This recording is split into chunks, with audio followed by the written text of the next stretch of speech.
ख़बर ॾींदा हलूं नौशहर फिरोज़ खां ॻोठ ख़ैर मोहम्मद दस्तीअ जे पसंदि जी शादी कंदड़ जोड़े ते बि 2 संग चटी ऐं 40 लख ॾंड जो पाण मुरादो जरगो।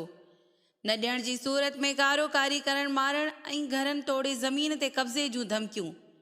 नौजवान नारी ऐं अमर समेत तहफ़ुज़ जे लाइ अदालत पहुची बयान रिकॉर्ड करायो आहे।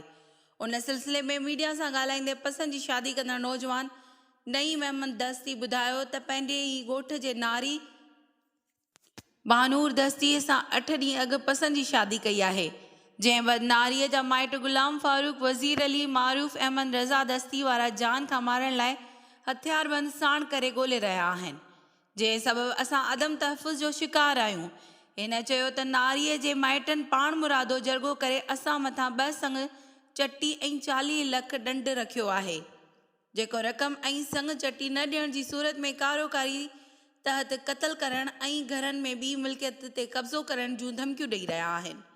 जन 8 फ़रवरीअ ते असांजी माउ फरीदा ऐं भाउ फ़हीम खे हथियारनि जी ज़ोर ते खणी असांखे कराची मां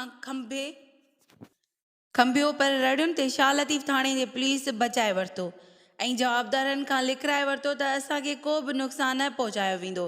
हिननि अदालत सगोरी ऐं वसवारनि आला अमलदारनि खां मामले जी जांच करे तहफ़ुज़ ॾेई ज़िंदगियूं बचाइण जी अपील कई आहे।